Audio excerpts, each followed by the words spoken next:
Hey everybody, welcome back to the channel. I'm Justin. This is Whiskey and Rides. Just out for a little scoot here around town. Gonna go grab some gas. I just finished packing up the old Streetlight here for my trip down to Sturgis this week. Thought I'd better get out and do a little bit of a shakedown, and I thought, you know what, I'm gonna make a quick little video to talk about the 2022 Harley Davidson demo days that I attended on Friday. So went out to the event and actually brought all my cameras and stuff, and intended on doing a bit of a video series, kind of some initial thoughts, reviews on a number of bikes, a bit more detail. But unfortunately, on the first ride out, this ended up happening. Yeah, my camera decided it no longer wanted to be attached to my helmet, fell right off. Thankfully didn't hit the ground at 120k an hour, but ultimately means I got absolutely zero usable footage from the whole event. But the event was fantastic. Had a great time. I got the chance to ride 7 different Harleys that I wanted to ride, and I figure I'm gonna try to give you a initial thoughts review, 7 Harleys in 7 minutes. So here we go. So the first bike I went out on was a 2022 Road Glide ST. Now, I had an opportunity to buy one of these earlier on this spring, and I decided not to. In a way, I'm kind of kicking myself after riding it, because man, this was a fantastic bike. It was actually the first Road Glide I've ever ridden, and I got to eat a little crow. I kind of, you know, play into the friendly rivalry of street glides versus road glides and give them a little bit of shit on it, but that was a great bike. The 117 was a tremendous amount of power. Just every time I twisted the throttle, it just wanted to keep going more. The windshield was fantastic, and just the open cabinness, I guess, was really great. I'm 6'2", and I felt zero buffeting on my helmet with the stock windshield. So overall, I'd say this bike is an absolute winner. My only real complaint, I'll be honest, is the seat was absolute garbage. It was hard, uncomfortable. It was just awful. So, you know, I guess if you're buying a $45,000 bike, you can probably afford to throw a better seat on, and maybe that's Harley's thinking. We're going to put a junk seat on because people are going to change it anyway. Bike number 2. This was a fun little bike. Definitely not for me, but I took out the Lowrider S. Now, the Lowrider S is a stripped down, no nonsense kind of bike. Has that 117 in it, and holy shit did it go. You know, had that same awful seat that the Road Glide had on it, so if somebody's going to buy it, they'll probably want to switch that out. And the bars just seemed like a bit of a stretch for me. Like I said, I'm a tall guy, and I was reaching. Probably the worst bit of it was the position of the foot pegs. For me, with these long dancer's legs, I just felt like a monkey screwing a football on this thing. But for a shorter rider, this is going to be a fantastic bike. All right, now that we're done getting robbed at the pump here, we can get on with some motorbike stuff. So, bike number 3 is the 2022 Lowrider ST. I was super excited to see this bike. It's the one I actually wanted to ride, even if I got to ride nothing else. So, hopped on this thing, and after riding the Lowrider S, I was a little concerned because the S just did not fit me well at all. But hopped onto the ST, and right away noticed that it felt a little different. The bar position was way better than the S, and just having that slight little slope back, I think, made a big difference.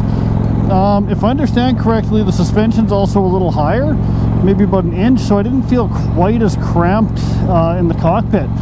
But that said, if I'm going to buy one, I definitely need to put forward controls on it. And I got this thing out on the road, and of course the 117 went like stink. Felt really, really good. The bike just kept wanting to give more and more. But the start of the day was really that front fairing. Riding that bike, I finally understood what all the hype was about. Like, man, even at 6'2", there was barely any buffeting on my helmet. So long story short on the Lowrider ST, if you get a chance to ride one of these, do it. This might be my new bike come next year. We'll see kind of how things work out. So bike number 4 was a Streetlight Special. So my daily ride is a 2006 Streetlight, the first year they made them. So I was really curious to see how much of a difference 16 years made. And I'll tell you, it was a lot. But at the same time, throwing my leg over on the Streetlight Special was kind of like throwing your leg over an old friend. Yeah, I said what I said. Anyway, it was super comfortable, super familiar. The seat on the Streetlight Special was fantastic. The riding position was good. I'm not a big fan of the stock handlebars, but that kind of is what it is. You kind of assume those are going to be changed. The 114 performed really well.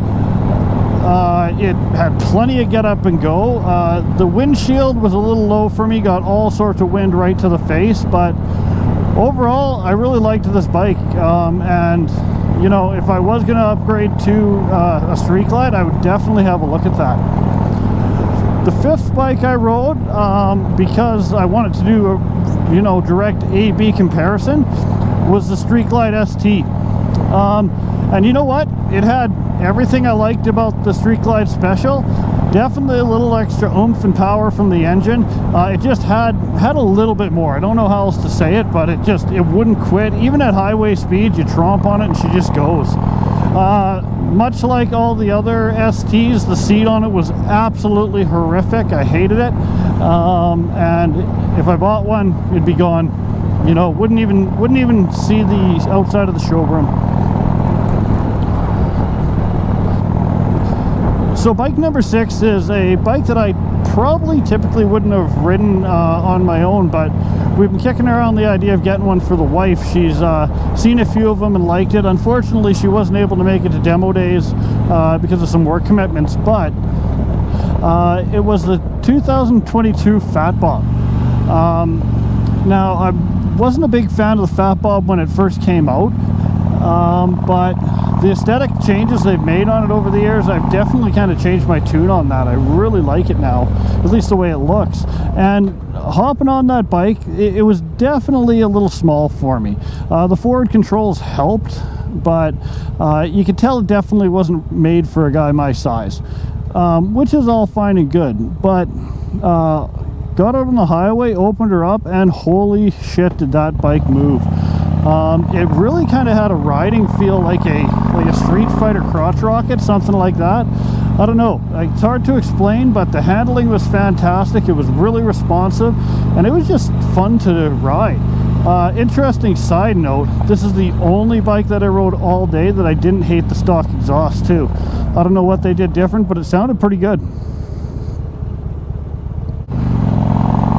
So the 7th and last bike of the day I rode really surprised me, and I'll be honest, I only rode it because it was available and it was easy to go out on the next ride with, so threw my leg over it, and that's the Pan Amarican. Now, I do not like adventure bikes. They're not my speed. Everybody kind of has their own thing, and that's cool, but I've never liked the look of them. I've ridden a couple in the past and I just really didn't enjoy it.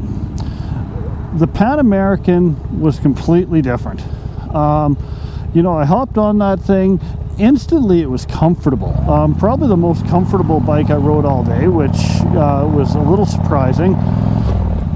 And when we got out on the highway, it just wanted to go. I don't really even know what else to say about it. It was just totally a different experience than I was expecting. I really enjoyed it. There was no wind. The riding position was super comfortable, even with the controls right kind of under hip level. And yeah, this thing's totally changed my mind about adventure bikes. So I still don't know if I'm going to be in the market to buy one anytime soon, but I'll tell you, I'd sure like to spend some more time on the Harley Pan Amarican and see what it's all about. Well, that there is my initial review of 7 Harley Davidsons in 7 minutes. If you like this video, do me a favor, hit the like button. Also, go over, subscribe to the channel if you could. It definitely is great to see us, you know, gaining some momentum, and it really helps us grow if you hit subscribe, and you won't miss any of the upcoming content. I guess speaking of content, the next couple weeks are probably going to be a little light on content. We'll see how that goes. I'm heading down to Sturgis on Tuesday. Not sure what I'm going to be able to post or not, but if you're going to be at Sturgis, go ahead, let me know down in the comments. If you see me out there, give me a wave. Maybe we can have a beer or something. And I'm going to have a pile of Whiskey and Ride stickers to give away. So if you're interested in grabbing one, flag me down and we'll make it happen. So anyway, until next time, this is Whiskey and Rides.